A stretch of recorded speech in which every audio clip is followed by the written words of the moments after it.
Hello all. First video lecture I'm going to have here. This is going to be a bonus lecture because it's not material that we're going to cover in the test. But it's material that you want to know, especially as you try to minister on subjects like government to your congregations and to your clients in your ministry. So what we have here behind me is the screen. It's a smart board, but we'll see if we need all that technology in a moment. But this is often my opening lecture in the on-ground course. Obviously, we're talking about government. And when talking about government, you have to start with the concept of the rule of law. That's the idea that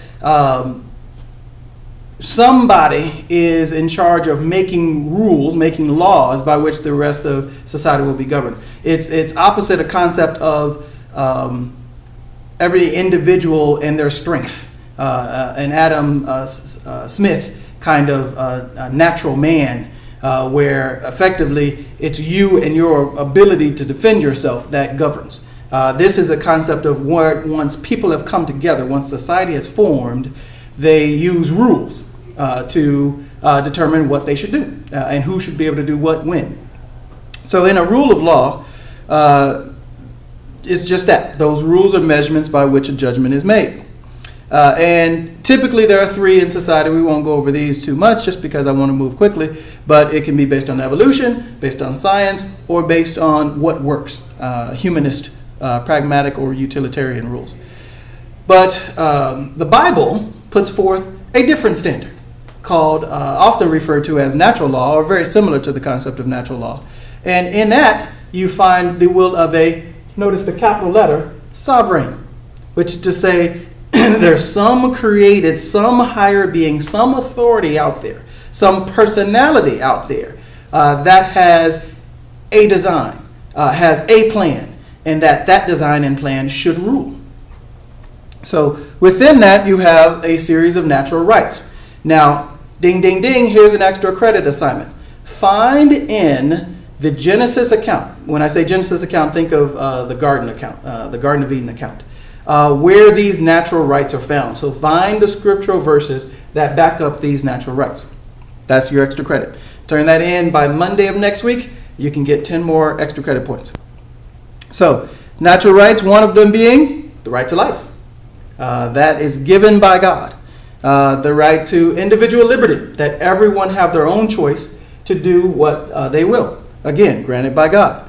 Family sovereignty. We see that after my own individual will, then comes family. That helps determine what I do. Private property in the sense of within myself, my own sphere of influence and my family sphere of influence, there's stuff that I get to control. Stuff that pertains to me, someone can't come and take it from me. The concept of do no harm, that literally I have the right to have no one else hurt me. Again, in the Bible. That's your extra credit. All right? Before we go too far, let's define the term government, however. All right?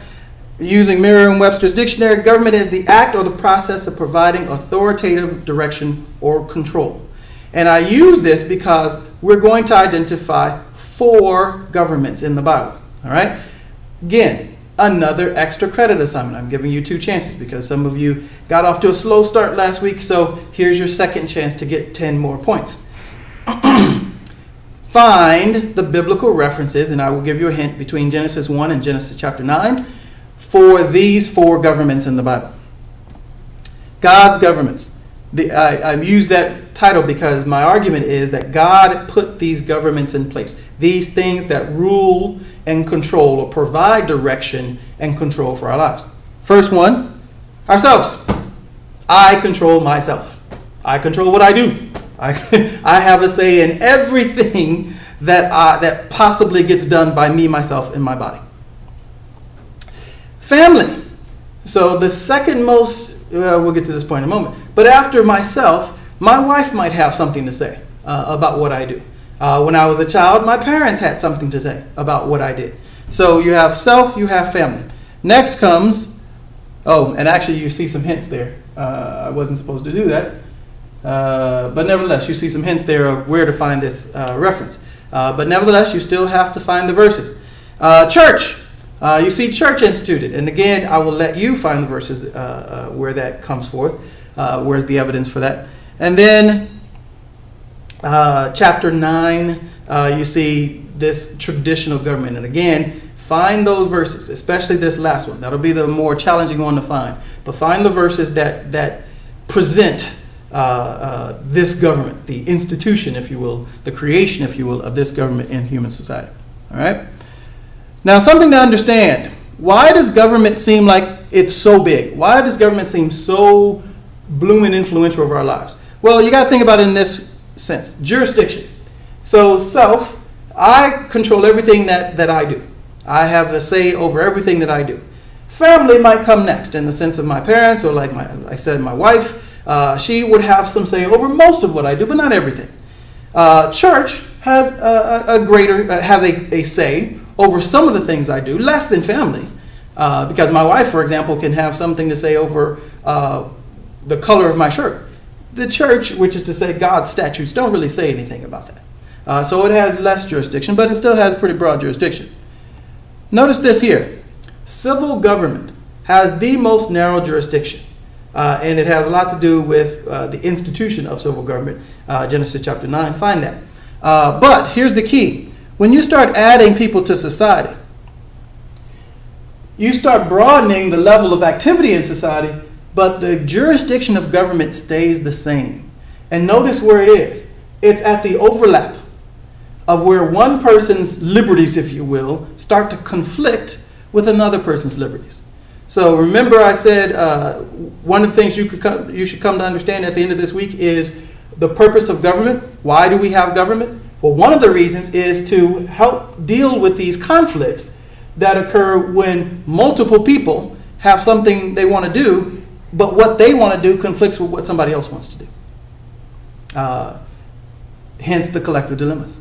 When that individual interest conflicts with the group's interest. All right? Let's talk about, again, get some Bible in here. What is the purpose of civil government? So we focused on civil government here in the G because we already have our rules and regulations for the church. We got that covered already in the Bible. Same thing about family, same thing about self in the sense of what God says or the liberties that God has given us. But when we come into conflict with other people, it gets a little different. So let's focus on that. Purpose of civil government. Colossians 1:16 and John 1:3 basically lead us to the point that all government is by God and for God. Let me say this again. Government is God's creation. It's not the result of sin. God instituted government. He meant it to have a role in his created order and in our societies, our groups of people. But if we were to look at especially Deuteronomy chapter 17, verses 14 through 20, and especially verse 18, we would see the place of government within those other governments, the place of civil government within those other governments.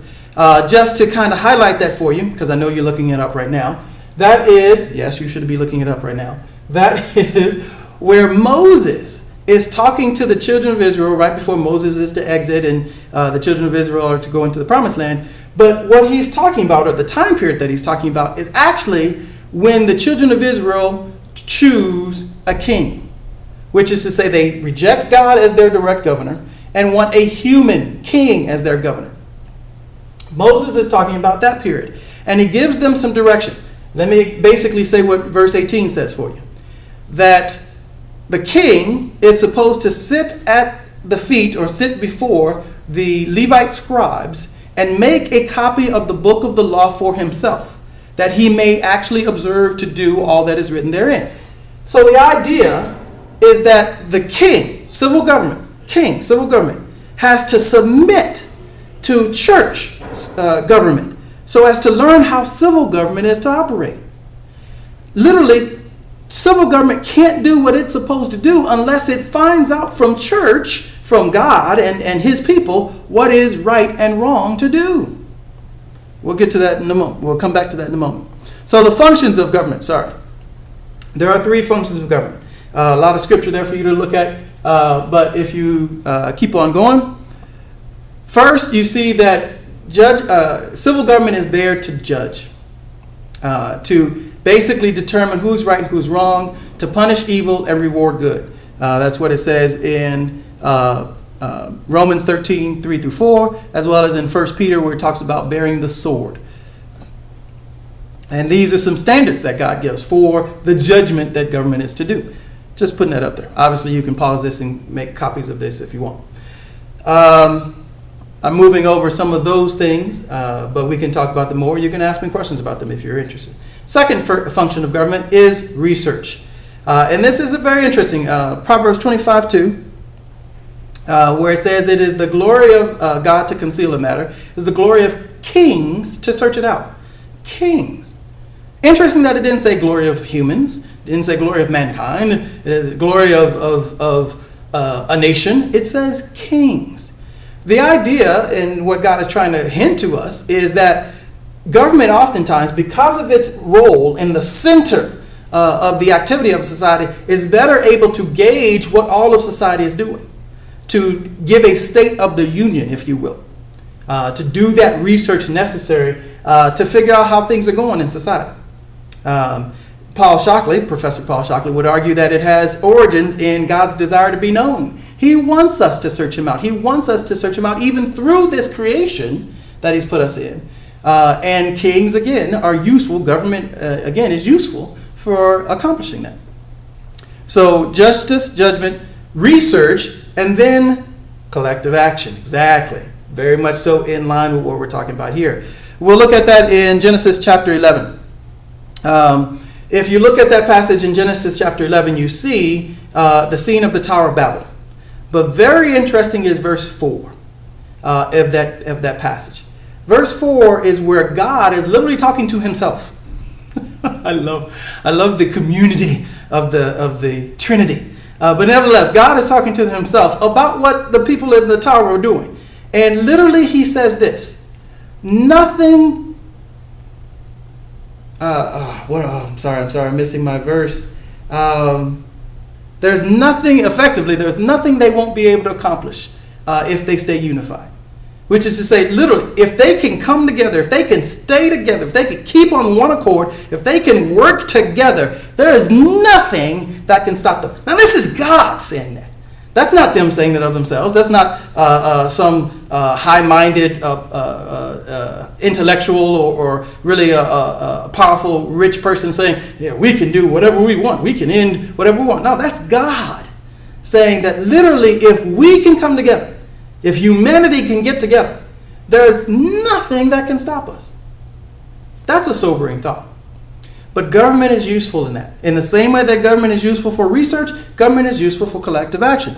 When it is, and you are learning of those as you're learning of the collective dilemmas, what keeps us from doing things together, government is good for providing some of those things, providing the public goods, the things that we want to provide together. A good example of that being the national defense. And also when we talk about charity and benevolence, and we're going to talk about that in the second half of the course, week 5, when we start talking about economic policy. We'll get into that in more detail. But I just wanted to give that to you. And actually, I will save that for then. Wanted to say this, though, when talking about the concept of national defense. All governments must respect Israel. I would go so far as to say all governments should be on the side of Israel. Psalms 122:6 there says on the screen, pray for the peace of Jerusalem, they shall prosper that love thee. All nations. God calls on all nations to be on the side of Israel, at the very least. And so that is straight biblical. That's something our government should do. God's heart for the hurting. And again, we'll get into this when we talk more about economic policy. There are people who literally cannot get themselves into the economy. And we'll talk about that again. We'll get into week 5. But they are incapable through their circumstances or through the way that they are treated in society of injecting themselves into the economy. These God has named several times in the scriptures as those that should be helped. All right? So again, government can help in that. Government can have a role in that. We'll talk about whether we want government in that or not, again, when we talk about economic policy, or at least what's the good and the bad of government being involved in that when we talk about economic policy. All right? Wanted to give you that bonus, so you have 2 opportunities to gain extra credit.